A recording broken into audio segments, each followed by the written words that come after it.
বুখারী শরীফ হাদিস নম্বর 3, তৃতীয় নম্বর হাদিসে, দ্বিতীয় নম্বর হাদিসে ইমাম বুখারী হাদিসটা এনেছেন। আপনি যদি জিজ্ঞেস করেন আপনি বুখারী কার থেকে পড়েছেন, আমি বলে দেব আল্লামা আহমদ শফীর কাছে আমি বুখারী পড়েছি। আপনি যদি জিজ্ঞেস করেন সে হাদিসটা কেমনে জানলো, আমি বলবো সে শাইখুল আরব ওয়াল আজম আওলাদ রাসূল, রাসূলের বংশের লোক যিনি হযরত হুসাইন আহমদ মাদানী থেকে পড়েছেন। উনি হাদিসটা শুনেছেন ওনার উস্তাদ মাহমুদ হাসান দেওবন্দি থেকে, উনি কাসিম নানুতবি থেকে, উনি শাহেখ আব্দুল গনি থেকে, উনি শাহ মুহাম্মদ ইসহাক থেকে, উনি শাহ ওলিউল্লাহ মুহাদ্দিস দেহলুই থেকে, উনি মুহাম্মদ বিন ইব্রাহিম আল মাদানী থেকে, উনি ইব্রাহিম বিন আল হাসান কুর্দি থেকে, উনি আহমদ বিন মুহাম্মদ আল কোশাশি থেকে, উনি আব্দুল মুহাম্মদ বিন আব্দুল কুদ্দুস শান্নারি থেকে, উনি হাদিস পড়েছেন মুহাম্মদ বিন আহমদ আর রমনি থেকে, উনি হাদিসটা পড়েছেন জাইনুদ্দিন জাকারিয়া বিন মুহাম্মদ আল আনসারি থেকে, উনি হাদিসটা পড়েছেন বাবা শাইখ ইবনে হাজার আল আসকালানি থেকে। এভাবে হতে হতে আবু আব্দুল্লাহ ইমামে বুখারী থেকে, ইমামে বুখারী হাদিসটা পড়েছেন। ইমামে বুখারী বলেন ক্বালা হাদাসানা আবু বুকাইর, আমি আমার উস্তাদ আবু বুকাইর থেকে পড়েছি। আবু বুকাইর বলেন ক্বালা হাদাসানা বিহি ক্বালা হাদাসানা আবু বুকাইর ক্বালা হাদাসানা উকাইল আনিজ যুহরি, উনি উকাইল থেকে পড়েছেন, উনি যুহরি থেকে পড়েছেন, উনি ইবনে শিহাব থেকে পড়েছেন, উনি উরওয়া বিন জুবায়ের থেকে পড়েছেন। উরওয়া বিন জুবায়ের বলেন আমি হাদিসটা শুনেছি আম্মা জান হযরতে আয়েশা রাদিয়াল্লাহু তাআলা আনহু থেকে। আল্লাহু আকবার। আম্মা জান আয়েশা বলেন أول ما بدي به رسول الله صلى الله عليه وسلم من الوحي الرؤيا الصالحة في النوم। রসুলের কাছে যখন আল্লাহ ওহী পাঠাবেন তখন রাতের বেলা ঘুমালে স্বপ্ন দেখতো। কি স্বপ্ন? গাছ তাকে সালাম দিতেছে, বনের বাঘ তাকে বলছে হে নবী মুহাম্মদ ভালো আছেন নি, আপনি কেমন আছেন? সিংহ বন দিয়ে রসুল হাঁটতেছে, স্বপ্ন দেখতেছে জঙ্গলের সিংহ আল্লাহর রসুলকে ডেকে বলতেছে আসসালামু আলাইকা ইয়া রাসূলুল্লাহ, হে আল্লাহর রসুল আপনি কেমন আছেন? এই স্বপ্নটা যখন আবার বাস্তবে আসে, রসুল চাইতেছেন হাঁটতেছেন, বাস্তবে দেখতেছে একটা গাছ রসুলকে সালাম দিয়ে বলতেছে আসসালামু আলাইকা ইয়া রাসূলুল্লাহ, হে রসুল আপনার প্রতি সালাম। আবার জঙ্গলে গেছে, হরিণীর সাথে সাক্ষাৎ হয়ে গেছে, হরিণীও বলতেছে আসসালামু আলাইকা ইয়া রাসূলুল্লাহ, হে রাসূল আপনার প্রতি সালাম। আল্লাহু আকবার। আরো জোরে আল্লাহু আকবার। সবাই রসুলকে চিনত। একটা মজার চমৎকার ঘটনা, এটা ইবনে আসাকিরের মধ্যে হাদিস এসেছে। আবু জাহেল সহকারে 3 জন বড় বাটপার কুরাইশের, এরা বাইতুল্লাহ শরীফ তাওয়াফ করতেছে। কি করতেছে? তাওয়াফ করতেছে, ঘুরা ঘুরা তাওয়াফ করতেছে। In the mean time Abu জাহিল্লে দেখলো যে জঙ্গল থেকে, এখন তো যারা মক্কা মদিনা সব জায়গায় শহর, আজ থেকে 1446 বছর আগে তো এমন ছিল না, পাহাড় ছিল, জঙ্গল ছিল, মক্কা ঘরের কাছেই, মক্কা ঘর থেকে একটু দূরেই জঙ্গল ছিল, ওখানে বাঘ থাকতো, সিংহ থাকতো, হিংস্র প্রাণী থাকতো। এখন তো আবাদ হয়ে গেছে। তো আবু জাহেল সহকারে মক্কার বড় 3 জন লিডার, ওরা দেখতেছে যে বন থেকে একটা সিংহ তাড়া করে একটা হরিণের পিছু নিয়েছে, তারা করতেছে। ইন দ্য মিন টাইম হরিণটা বেলাদে হরমের সীমার মধ্যে ঢুকে গেছে। বেলাদে হরম মানে নিষিদ্ধ এলাকা, এখানে মশা মারা যাবে না, মাছি মারা যাবে না, ঠিক না হাজি সাহেব? না কথা কয় না, ঠিক না বেটি? মশা মারা যাবে না, মাছি মারা যাবে না। কোন প্রাণীকে হত্যা করলে দম দিতে হবে, দম মানে কুরবানি। এজন্য যারা মুআল্লিম আছেন তারা বলে যে হাজি সাহেব সাবধান, মশায় কামড়াইলেও মারা যাইব না, মাছি ভেজানো যাবে না, কারণ এটা বেলাদে হারাম। আল্লাহ একা মক্কা মে কাবা বানায়া, अल्लाह एक है मक्का में काबा बनाया, जिस काबा का नाम है मक्का मदीना। বেলাদে হারাম, নিষিদ্ধ এলাকা, এখনো লাল বাতি জ্বালানো আছে, তার মানে এখানে মুসলমান ঢুকবে, কোনো কাফের এখানে ঢুকতে পারবে না। কোন নাস্তিক এখানে ঢুকতে পারবে না, কোন বেঈমান এখানে ঢুকতে পারবে না। এটা বেলাদে হারাম, নিষিদ্ধ জায়গা। এখানে মারামারি চলবে না, খুন খারাপি চলবে না। তো আমি যেই ঘটনা বলতেছি এটা আজকের না, আজ থেকে 1446 বছর আগে। তো কি হয়েছে বাবা? ওই যে সিংহ, এটা হরিণকে ধাওয়া করতেছে। হরিণ যখন বাইতুল্লাহর সীমানায় ঢুকে গেছে, তো ওই যে সিংহটা ছিল, এই সিংহটা হার্ট ব্রেক করছে। তার মানে দৌড়ানোর গতিটা কমায়া দিয়া উনি জায়গায় থ হয়ে দাঁড়ায় গেছে। এই ঘটনাটা আবু জাহেল সহকারে মক্কার 3 জন লিডার দেখছে। দেখে তারা বলতেছে, ওয়া আজবা, ওয়া আজবা, হায় রে আশ্চর্য, ইন্নাল আসাদা ইগরিফুল হারামা। বাঘও আল্লাহর ঘর চিনে, বাঘও আল্লাহর ঘর চিনে, বাঘও নিষিদ্ধ এলাকা চিনে, সিংহ নিষিদ্ধ এলাকা চিনে। দেখ দেখ দেখ, তাকায় দেখ, সিংহ হরিণ রে ছেড়ে দিছে, কারণ হরিণ নিষিদ্ধ জায়গার মধ্যে ঢুকে গেছে, বাইতুল্লাহর সীমানায় ঢুকে গেছে। এই কথা শোনার পরে সিংহ লেজটা ঘুরায়া ওদের দিকে ফিরা আরবিতে সুস্পষ্ট ভাষায় বলতেছে, ওয়াল আজাব মিনহু ইয়া আবা জাহলিন, হে আবু জাহিল্লা, এটার চাইতে বড় আশ্চর্য হইল ইন্না মুহাম্মদ ইয়াদউকুম, মুহাম্মদ তোদেরকে জান্নাতের দিকে ডাকতেছে, মুহাম্মদ তোদেরকে কোরআন তেলাওয়াত করে শুনাইতেছে। হায় রে তোদের কপাল খারাপ, হায় রে তোদের বদনসিব, তোরা মুহাম্মদের কথা মানুষ না, কোরআনের লাইন লাগাইতে পারস নাই, কোরআনের সাথে সম্পর্ক লাগাইতে পারস না। আল্লাহু আকবার করেন। বদমাইশ আবু জাহিল্লা ওর বন্ধু দুইটারে কয়, দোস্ত, এই যে বাঘ যে আমাদের লোকে কথা কইল, মুহাম্মদের সত্যতা দিল, এটা যে আমাদের 3 জনের উপরে সীমাবদ্ধ থাকে, এটা যদি কুরাইশের পাবলিক শুনতে পারে আমাদেরকে গণদুলাই দিব আর ওরা গণহারে মুসলমান হয়ে যাবে। এই কাহিনীটা এটা যে আমরা 3 জনই জানি, চতুর্থ যে না হয়। আবু জাহিল্লাই তো বদরের যুদ্ধে নিহত হয়ে গেছেন। পরবর্তীতে একজন কুরাইশ লিডার যার নাম হলো আবু সুফিয়ান, যে রসুলের শ্বশুর হয়েছিলেন, আবু সুফিয়ান যখন ইসলাম গ্রহণ করলেন, তো পূর্বের কাহিনী বলতেছে, রসুল এরকম এরকম ঘটনা ঘটেছিল। আমরা যখন দেখলাম সিংহ কথা বলছে, আমরা যখন আশ্চর্য পেশ করলাম, তখন সিংহটা আরবি ভাষায় বলেছে যে ওয়াল আজাব মিনহু, এর চাইতে বড় আশ্চর্য হলো মুহাম্মদ সত্য পয়গম্বর, মুহাম্মদ তোদেরকে দাওয়াত দিচ্ছে, কোরআনের কথা বলছে। হায় রে দুর্ভাগা রে, কপাল পোড়া রে, তোরা মুহাম্মদের কথাকে মানছিস না। প্রিয় ভাইয়েরা আমার, এমন নবী পায়া আমরা খুশি না বেজার? সকলে বলে খুশি না বেজার? প্রিয় ভাইয়েরা আমার, হযরতে আয়েশা বলেন, রসুল যে স্বপ্নে দেখতেন এটা বাস্তবায়িত হইতো। গাছ সালাম দিত, মাছ সালাম দিত, বনের রাজা সিংহ সালাম দিত। তো রসুলের মধ্যে আলাদা একটা চিন্তার ছাপ চলে আসলো। খাদিজাকে বলছে, খাদিজা, ঘর ভালো লাগে না, পরিবেশ ভালো লাগে না, মানুষের কোলাহল ভালো লাগে না, কিচ্ছু খানা আমার জন্য তৈরি করে দাও, একটা বালিশ আমাকে দাও, একটা কম্বল আমাকে দাও। কোথায় যাবেন গো হে স্বামী? বলেছে, আমি চললাম, কোথায় জানি যাব না, কোথায় যাই এটা আমি জানি না। চলতেছেন বাইতুল্লাহর অদূরে গারে হেরায় রসুল গিয়ে ঢুকলেন। এমন জায়গায় গেলেন যেই জায়গায় স্বাভাবিক একটা লোক যেতে বড় কষ্টই হয়। আল্লাহর রসুল রাতে যেতেন, সকালবেলা ফিরে আসতেন, আবার সকালের খানা নিয়ে যেতেন, আবার 24 ঘন্টা পর বের হইতেন। 1 দিন 2 দিন 3 দিন না বাবা, 40 দিন এভাবে অতিবাহিত হতে লাগলো। আলা মিল্লাতি ইব্রাহিম, জাতির পিতা ইব্রাহিম আলাইহিস সালাম। জাতির পিতাকে জোরে করো, আরে কথা কয় নাকি না, নাকি আবার অন্য কেউ?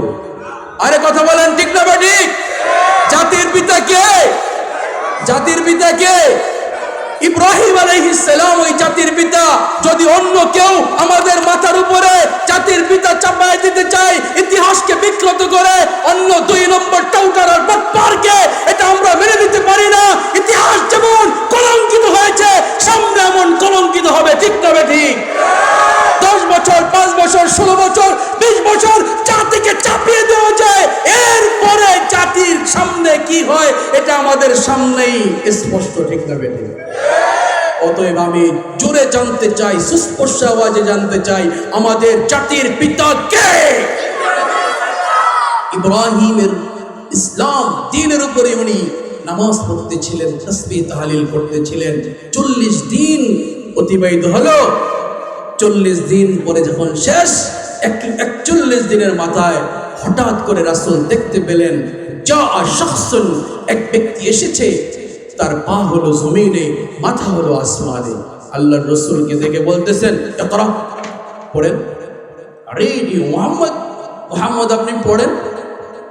আল্লাহ রাসূল বলেন, কাইফা আকরা, কেমনে পড়বো আমি তো লেখাপড়া জানি না, আমি তো হিসাব কিতাব জানি না, আমি জীবনে স্কুলে যাই নাই, মাদ্রাসায় যাই নাই, আমি তো লেখাপড়া জানি না। কাইফা আকরা, আমি তো উম্মি। উম্মি মানে কি জানেন? উম্মি মানে মূর্খ না। উম্মি মানে যে দুনিয়ার কারো কাছে লেখাপড়া শিখে নাই, দুনিয়ায় কারো কোনো উস্তাদ নাই, দুনিয়ায় একটা হরফও যিনি কারো কাছে শিখেন নাই, তাকে বলে উম্মি।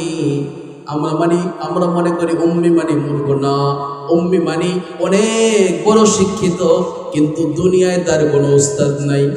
আমারও একজন উস্তাদ আছে না নাই? আরে বলেন, হাজার উস্তাদ আছে। আবার আমি যাদের কাছে পড়েছি তাদের উস্তাদ আছে না নাই? মুসা আলাইহিস সালাম তার উস্তাদ আছে, হযরত ঈসা আলাইহিস সালাম তার উস্তাদ আছে, অন্যান্য পয়গম্বর তাদের উস্তাদ আছে। আর আমার নবীজির কোনো উস্তাদ নাই। আমার নবীজির স্বয়ং উস্তাদ হলো মহান আল্লাহ।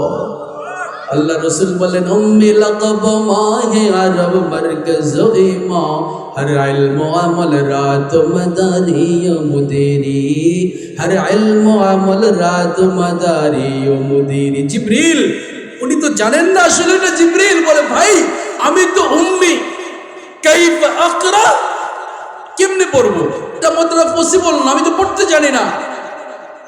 তো রাসূল বলেন, এই কথা বলতে না বলতেই লোকটা আমাকে জড়িয়ে ধরলেন, জোরে একটা চাপ দিলেন। ফাকাত্তানি হাত্তা বালাগা মিন্নিয়াল জাহাদ, আমার অনেক কষ্ট অনুভব হলো। ছেড়ে দিলেন, ছেড়ে দিয়া বললেন, ইকরা, পড়েন। আল্লাহ রাসূল আবার কাঁপা কাঁপা কণ্ঠে বললেন, কাইফা আকরা, কেমনে আমি পড়বো? মা আনা বিকারিন, আমি তো পড়তে জানি না। রাসূল বলেন, এই কথা বলতে না বলতে লোকটা আবার আমাকে জড়িয়ে ধরলেন, তার সিনার সাথে আমার সিনাটা মিশালেন, জোরে একটা চাপ দিলেন, চাপ দিয়ে বলেন, ইকরা, পড়ো।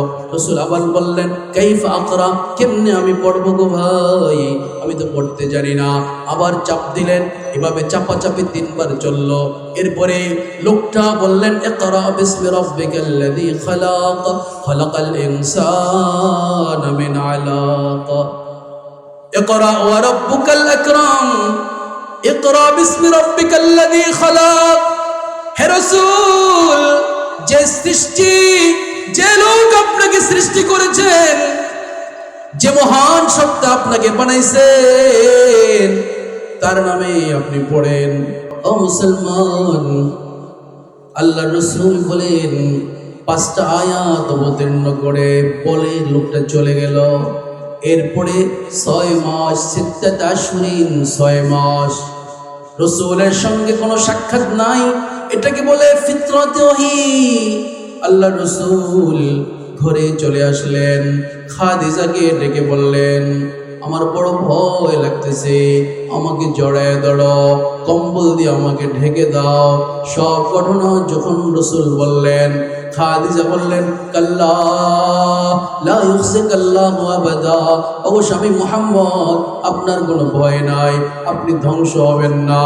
আপনি মানুষকে সহযোগিতা করেন, আপনি অন্নহীনকে অন্ন দেন, বস্ত্রহীনকে বস্ত্র দেন, আপনি গরিবকে সাহায্য করেন, আপনি মানুষের বোঝা বহন করেন, আপনি আত্মীয়তার হক আদায় করেন। যে সকল লোক এ ধরনের কাজ করে তারা কখনোই ধ্বংস হয় না। ওরাকা বিন নাওফেল খ্রিস্ট ধর্ম অবলম্বী পাদ্রী ছিল, তাওরাত যার মুখস্থ ছিল। ওরাকা বিন নাওফেলের কাছে নিয়ে যায়। ওরাকা বিন নাওফেল বলে, মুহাম্মদ তুমি তো আখিরি নবী, হাদা নামুস, এটা তো ওই জিবরিল নাযাল আলা মুসা, যে মুসার কাছে আসছেন, যে আদমের কাছে আসছেন, যে 1,24,000 পয়গম্বরের কাছে এসেছেন, এটা হলো জিবরিল। তুমি নিশ্চিন্তে ঘরে ফিরে যাও, তোমার কোনো ভয় নাই। 6 মাস ফিতরতে ওহী যখন বন্ধ হয়ে যায়, একদিন আল্লাহর রাসূল খাদিজার ঘর থেকে বের হলেন। হঠাৎ করে দেখলেন ওই লোক যেই লোকটা গাড়ে হেরে এসেছিল বাইনাস সামাই ওয়াল আরদ, আসমান এবং জমিনের শূন্যের মধ্যে উনি জালিসুন আলা কুরসি, বিশাল বড় একটা শাহী সিংহাসনে বসে রয়েছেন। আর আল্লাহ রসুলকে দেখে মুস্কি মুসি আসতেছেন। আল্লাহ রসুলকে, ও তুমি না ওই মিয়া যে আমার 6 মাস আগে 3টা চাপ দিছো, এই চাপের ব্যথা এখনো ভুলি নাই, আমি তোমার লোককে সাক্ষাৎ করবো না, তোমার সাথে আমি দেখা করবো না। আল্লাহ রসুল ঘরে দৌড় দিলেন, খাদিজাকে যায় বললেন, ওই লোকটা আবার আসছে, আমাকে মনে হয় চাপ দিবে, আমার আঘাত পাবো আমি, আমাকে কম্বল দিয়ে জড়িয়ে ধরো, আমাকে কম্বল মোড় দাও। ওই লোকটাকে দেখলে আমার ভয় লাগে। আল্লাহর রাসূল কম্বল পরিধান করেছেন, আল্লাহ তাআলা কম্বলের নামে একটা সূরা নাযিল করে দিলেন। আল্লাহু আকবার। রাসূল কম্বল পড়ছেন, কম্বলের নামে সূরা, সূরা আলাকের পরে যে সূরা অবতীর্ণ হয় এটা হলো সূরা মুদ্দাসসির। 30তম পারায় যে সূরাটা আছে সূরা মুদ্দাসসির, রাসূল কম্বল পড়ছেন, আল্লাহ সূরা ও কম্বলের নামে নাযিল করে দিয়েছেন, ইয়া আইয়ুহাল মুদ্দাসসির, হে কম্বলওয়ালা, ভয় পেয়ে গেছো, দাঁড়িয়ে যাও, কম্বল ছাড়া দিয়ে উঠে যাও। ফাংদের, তুমি মানুষকে ভয় দেখাইবা, কিসের তুমি ভয় পাও মিয়া? যারা জাহান্নামের দিকে ছুটতেছে, জাহান্নাম থেকে ওদেরকে ভয় দেখাও, জান্নাতের দিকে রাস্তা দেখাও। ইয়া আইয়ুহাল মুদ্দাসসির, ফাংদের ওয়া রাব্বাকা ফাকাব্বির ওয়া সিয়াবাকা ফাতাহহির ফাতাতাবা'আল ওয়াহি। ওহী নাযিল হতে লাগলেন, ওহী নাযিল হতে লাগলেন। প্রিয় ভাইরা আমার, এমন ওহী যেই ওহীর মধ্যে 30টা পারা আছে, 30টা পারা আছে, 114টার মধ্যে সূরা রয়েছে। আপনি যদি জিজ্ঞেস করেন হুজুর এর মধ্যে কয়টা শব্দ রয়েছে, আমি বলে দিব এই কোরআনের মধ্যে ৮৬,৪২৫টা শব্দ রয়েছে। আপনি যদি জিজ্ঞেস করেন এর মধ্যে কয়টা হরফ আছে, কয়টা অক্ষর আছে কোরআনের মধ্যে, তো আমি আপনাকে বলে দিব পুরা কোরআনের মধ্যে ৩,২২,৬৭১টি অক্ষর রয়েছে। আপনি যদি আমাকে জিজ্ঞেস করেন এই কোরআনের মধ্যে কতগুলো জবর রয়েছে, আমি আপনাকে বলে দিব ৫৩,২৪৩টা জবর রয়েছে। এই কোরআনে কারীমের মধ্যে ৩৯,৫৮২টা জের রয়েছে, ৮,৮০০ পেশ রয়েছে, নোক্তা ১,০৫,৬৮২টা নোক্তা রয়েছে।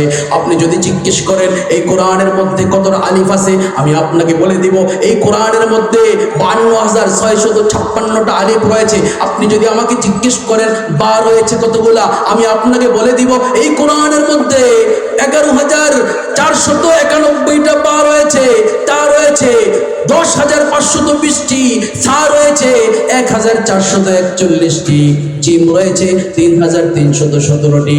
ও মুসলমান, এটা এমন কোরআন, এটা এমন কিতাব, যে কিতাব পুরা লৌহে মাহফুজ থেকে আল্লাহ নাজিল করেছেন। এটা পৃথিবীর কেউ নষ্ট করতে পারবে না, ধ্বংস করতে পারবে না। পৃথিবীর ইতিহাসে যারাই কোরআন নিয়ে সিনেমিনি খেলতে গেছে, যারাই কোরআন নিয়ে ষড়যন্ত্র করেছে, তারা নিজেরাই পৃথিবীর মানচিত্র থেকে নিশ্চিহ্ন হয়ে গেছে। ও মুসলমান, আমরা সকলেই জানি আমাদের এই ভারত উপমহাদেশকে ব্রিটিশরা 200 বছর শাসন করেছে। কত বছর? সবাই বলেন না ভাই, কত বছর? 200 বছর শাসন করেছেন এই ভারত উপমহাদেশকে। ওদের মিশন ছিল মাদ্রাসা বন্ধ করে দেওয়া, ওদের মিশন ছিল আলেমকে ফাঁসির কাস্টে ঝুলানো, ওদের মিশন ছিল আলেমকে হত্যা করে দেওয়া, ওদের মিশন ছিল লাইব্রেরি থেকে কোরআন নিয়ে পূজা, তারপরে সমুদ্রে নিক্ষেপ করা, কোটি কোটি টাকা দিয়া কিছু এজেন্টটা ভাড়া করলেন। ওদের কাজ এটা, কি করবে? লাইব্রেরি থেকে কোরআন কিনবে, কিনা আগুন দিয়ে পোড়াবে, কি করবে? ওটাকে সমুদ্রে ফেলে দিবে। এরকম কিছু চোর, এরকম কিছু গোয়েন্দা ব্রিটিশরা তারা কোটি কোটি টাকা দিয়া ভারত উপমহাদেশে পাঠালেন। তো একজন গোয়েন্দা ব্রিটিশের, সে কোরআনের মুজিজা